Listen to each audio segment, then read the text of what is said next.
ফুচকা খাওয়ার যখন গ্রেভি উঠে তখন ঘরটাকেই ছোটোখাটো একটা দোকান বানিয়ে ফেলি।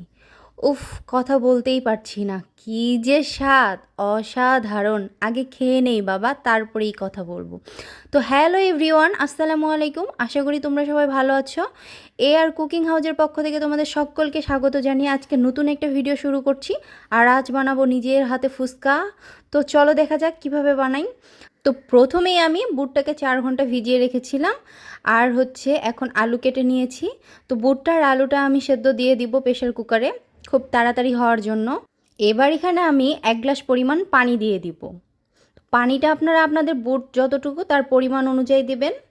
আর এখানে দিয়ে দিলাম আমি হাফ চামচের মতো লবণ আর সামান্য পরিমাণে একটু হলুদ গুঁড়া, রং হওয়ার জন্য।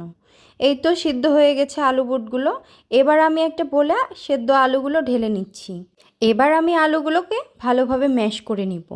আজকের এই ভিডিওটা শুধু ফুচকা লাভার আপুদের জন্য।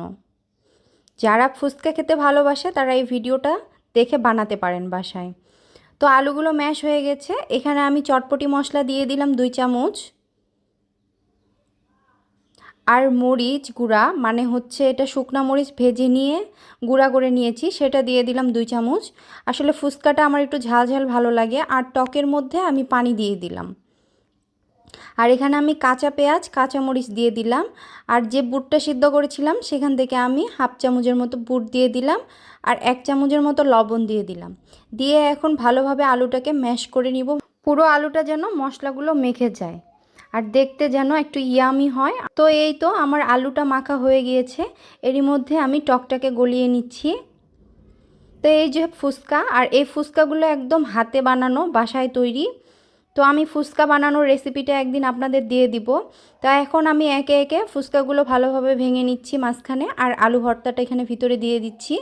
আসলে আপনারা যারা বাসায় মানে হোমমেড ফুচকা খেতে ভালোবাসেন, বাজারেরটা পছন্দ করেন না, তারা এই রেসিপিটা ফলো করতে পারেন।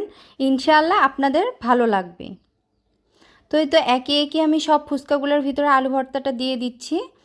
তো আপনাদের যদি ভিডিওটা ভালো লেগে থাকে প্লিজ লাইক কমেন্ট শেয়ার করবেন।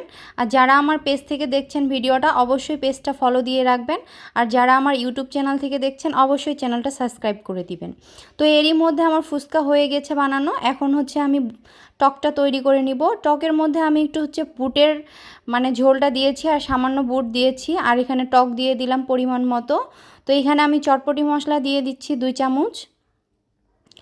আর এখানে দিয়ে দিচ্ছি মরিচ গুঁড়া, শুকনো মরিচের গুঁড়া, আর দিয়ে দিলাম বিট লবণ। আর এই চটপটি মশলাটা কিন্তু আমার বাসায় তৈরি করা। তো আমি এটা বাসায় কিভাবে তৈরি করেছি এটাও আপনাদের কাছে ভিডিওতে দিয়ে দিব। তো এই তো টকটা বানানো হয়ে গিয়েছে। আর দেখে তো পুরাই আমি লোভ সামলাতে পারছি না, মনে হচ্ছে কখন খাবো। তো উপর দিয়ে একটু কাঁচা মরিচ আর কাঁচা পেঁয়াজ দিয়ে দিলাম। আর এখানে ফুচকার মধ্যে আমি একটু শসা দিয়ে দিচ্ছি। তো শসা ছাড়া তো ফুচকা চটপটি এটা ভাবাই যায় না। এখন আমি একটু বেশি করে শসা দিয়ে দিচ্ছি। তো আমার তো ফুচকাটা খুব প্রিয়। আর কার কার এই ফুচকা খুব প্রিয় অবশ্যই আপুরা কমেন্টে জানাবা তোমরা। তো এরপরে আমি এখানে ডিম গ্রেট করে দিয়ে দিলাম। আর দিয়ে দিলাম একটু মশলা, সেটা চটপটির মশলা দিয়ে দিচ্ছি উপরে। আর একটু মরিচ গুঁড়া দিয়ে দিয়েছি উপর দিয়ে, দেখতে ভালো দেখার জন্য। তো এই তো আমার ফুচকা হয়ে গিয়েছে।